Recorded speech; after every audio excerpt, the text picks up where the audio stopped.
I shrugged helplessly and said with resignation, "Over 200 elderly patients and just one doctor. How could I save them all? I can't be in multiple places at once. How could I possibly get all your parents out at the same time? If I save this one, I can't save that one. Someone was bound to die. Which of you would be willing to let your own parents stay behind to die? In my previous life, I had wanted to say this back then.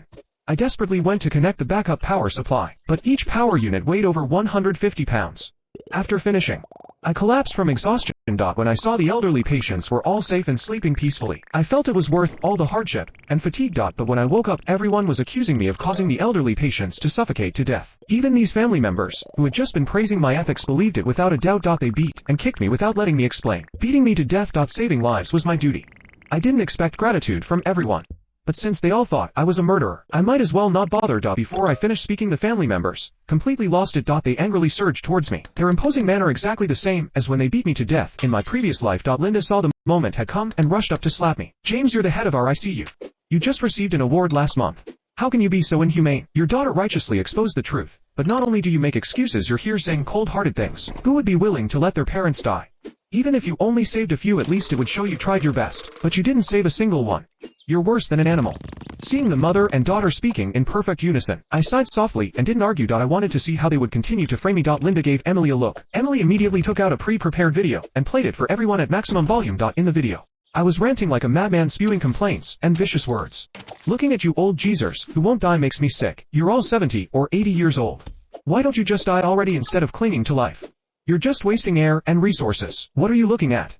Sooner or later, I'm going to shut off your ventilators and let you all suffocate." In my previous life, Emily posted this video online, causing outrage across the internet. The family members swarmed me, punching and kicking, slapping my face, even stabbing me with knives, beating me to death. The real culprits were this mother and daughter pair. Coming back to my senses, I still felt pain all over my body. At this point, Linda could no longer hide the wild joy in her eyes, but she still put on a righteous act.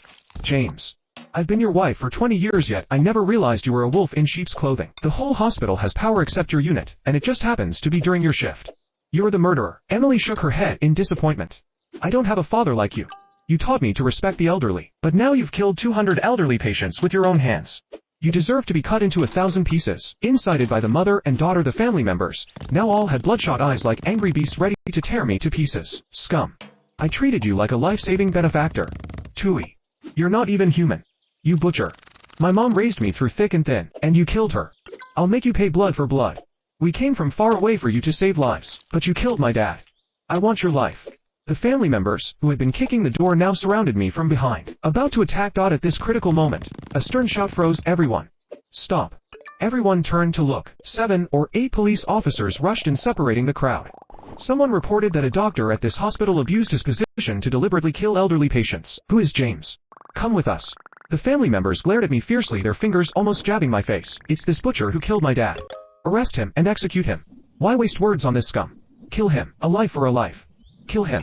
The scene from my previous life was playing out again. It all seemed meticulously planned in advance, with everything falling into place. If I hadn't lived through this once before, I would surely be at a loss now and fall victim to their scheme again. After calming myself, I looked at the police and said calmly, "I didn't kill anyone.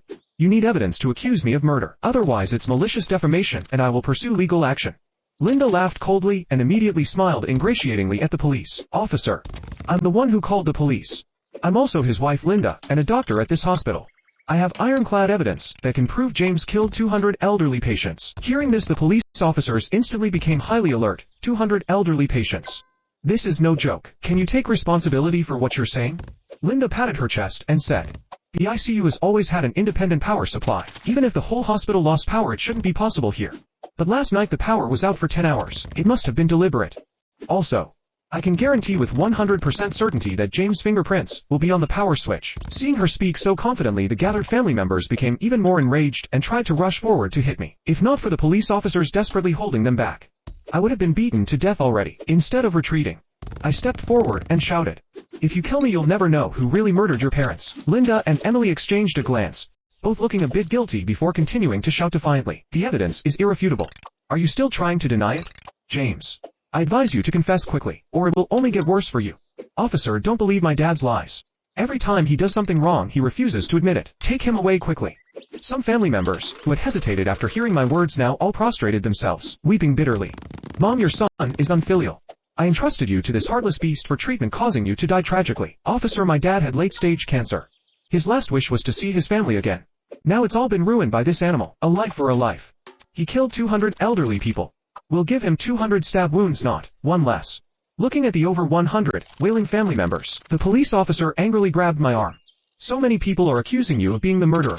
James, please come with us to cooperate with our investigation and clear things up. Seeing him take out handcuffs, I calmly blocked his hand. I didn't kill anyone. You have no right to arrest me. Turning around, I entered the passcode on the lock. Beep. The steel door slowly opened. At this moment, I felt incredibly relieved. It was finally time for me to fight back.